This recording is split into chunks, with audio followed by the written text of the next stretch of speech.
Cancer एक बहुत ही गंभीर और भयानक बीमारी है, इस बात में कोई कहीं शंका नहीं है। लेकिन जीवन चिकित्सा पद्धति के माध्यम से सबसे ज़्यादा कैंसर रोगियों को ठीक किया गया है, 4 बार रिकॉर्ड है उसका। लेकिन रोगी की थोड़ी सी भी लापरवाही होती है तो उसका शरीर पर दुष्परिणाम होता है। तो आज की वीडियो उन कैंसर रोगियों के लिए है जो ठीक हो चुके हैं और उनको ठीक होने के बाद क्या क्या ध्यान रखना है, विशेष रूप से खाने पीने के अंदर, उस पर चर्चा करेंगे। सबसे पहले तो मैं मिलवाऊंगा आपको सुमन जी से, जिनको कैंसर ठीक हुए 4 वर्ष हो गए हैं।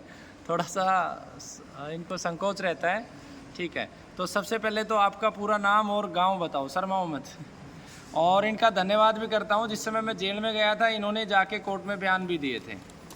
तो 5 महिलाएं थी जिन्होंने बयान दिए थे, तो इनका मैं हमेशा ऋणी भी रहता हूँ। बताओ जी, आपका पता बताओ। बच्चे की शादी भी कर ली इन्होंने, बुलाया नहीं है। नौता दिया था, फ़ोन नहीं किया। चलो बताओ, क्या नाम है आपका? सुमन। कहाँ के रहने वाले हो? कोजिंदा। कोजिंदा के। जिस समय आप आए थे क्या स्थिति थी यहाँ पे? बहुत तबीयत खराब थी। कितनी कीमो लग चुकी थी आपको? 22 कीमो लग चुकी थी। और कितना खर्चा लग चुका था? 17-18 लाख। 18 लाख। और क्या स्थिति थी, शरीर कैसा था 18 लाख रुपए के बाद? बहुत कमजोर हो गया। आपको उम्मीद थी कि आप बच जाओगे, तो ठीक हो गए? चलो, बड़ी खुशी की बात है, ये ठीक हो चुके हैं। आपका मोबाइल नंबर और बता दो। याद नहीं है मोबाइल नंबर, मैं फिर से आपको बता दूंगा। नारनौल के पास इनका गांव है और इनका ज़िंदगी भर जब तक जीवित हूँ मैं ऋणी हूँ। इन्होंने कोर्ट में भी गवाही दी। इवन जिस समय यहाँ पर बहुत सारे लोग आए हुए थे उस समय भी इन्होंने। आज थोड़ी सी परिस्थितियाँ विपरीत हो गई, इनके पति एक्सपायर हो गए तो थोड़ा सा संकोच भी करती हैं।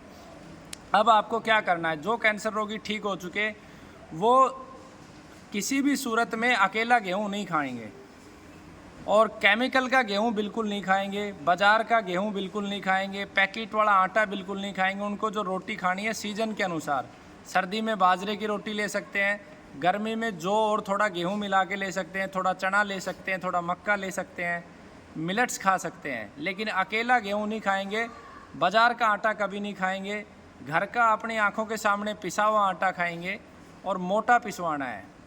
किसी भी कंपनी का आटा नहीं लेना है, चाहे कोई भी कंपनी हो, आशीर्वाद हो, पतंजलि हो, किसी भी कंपनी का कोई आटा प्रयोग नहीं करना है। जो रोगी जीवन चिकित्सा पद्धति लेते हैं उनके लिए विशेष रूप से इंस्ट्रक्शन है। उसके पीछे का कारण क्या है? उसका कारण यही है कि जो आटा होता है उस आटे के अंदर प्रिजर्वेटिव डाले जाते हैं, इसीलिए 6-6 महीने 8-8 महीने आटे में कीड़े नहीं पड़ते। आप अपनी दादी नानी से पूछोगे तो आटे में कीड़े अपने आप महीने भर में पड़ जाते थे, अभी नहीं पड़ते हैं।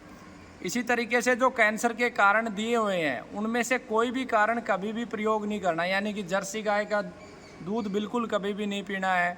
कभी भी पूरी ज़िंदगी जब तक सांस ना चली जाए जब तक वो दूध नहीं पीना है। कभी भी पियोगे तो बीमारी हो सकती है। आप दूध के रूप में देसी गाय का दूध आप ले सकते हो, बकरी का दूध ले सकते हो और आप नारियल का दूध बना के ले सकते हो। ये आपको दूध के रूप में लस्सी, घी यही लेना है। बहुत एक्सट्रीम सिचुएशन हो तो बहुत रेयरेस्ट टू रेयर आप भैंस का दूध ले सकते हो, लेकिन बहुत कम, और वो लोग ले सकते हैं जिनका पाचन बहुत अच्छा हो और जो शारीरिक श्रम करते हो। इसके बाद सब्जियां सारी खा सकते हैं, लेकिन केमिकल वाली सब्जियों को, बाज़ार की सब्जियों को जब भी लें, पहला तो मेरा प्रार्थना है, प्रयास ये करना है कि आपको सब्जी बाज़ार से नहीं ला के खुद ही उगानी है। थोड़ी सी मेहनत अपने शरीर के लिए करनी है, और नहीं उगा सकते तो बाज़ार की सब्जियों को गोमूत्र से साफ़ करके और फिर उसको सेवन करें, या गर्म पानी में डाल के और अच्छे से साफ़ करके फिर सेवन करें। जो सीज़न की सब्जियां वो सब्जी खानी है।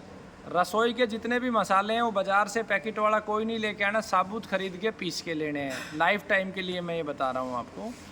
तेल शुद्ध अपनी आँखों के सामने सरसों का, नारियल का, तिल का और अलसी का यूज कर सकते हैं, और गाय का घी अमृत है वो आपको लेना है। इसके अलावा नमक हमेशा सेंधा या काला ही लेना है, बाज़ार से पिसा हुआ नहीं लेना, साबुत डला लेके पीसना है, ठीक है। और खाने में हमेशा एक नियम बना लेना है, सुबह का खाना सूर्य निकलने के 1 घंटे के समय और शाम का खाना सूर्य छिपने से 1 घंटे पहले। रात्रि में खाना कभी नहीं खाना है, केवल दूध, सब्जियों का सूप, या बहुत इमरजेंसी हो तो दाल ले सकते हैं। सॉलिड खाना आपको नहीं खाना है, ठीक है। तो ये सारी बात आपको ध्यान रखनी है। अगर ये बातें आप चूक जाते हो तो बीमारी दोबारा होने की पूरी संभावना है। क्लियर है आप बिल्कुल बिल्कुल गड़बड़ नहीं करनी है, ठीक है। चलो इन्होंने 2 गड़बड़ करी थी। शाम का खाना लेट शुरू कर दिया था और क्या भैंस का दूध लेना शुरू कर दिया था, दही लेना शुरू कर दिया था। शाम को 8-9 बजे खा रहे थे। अभी थोड़ा सा शरीर में दर्द शुरू हुआ, हालांकि बीमारी नहीं है, तो ध्यान रखना आगे आप इन सब चीज़ों का।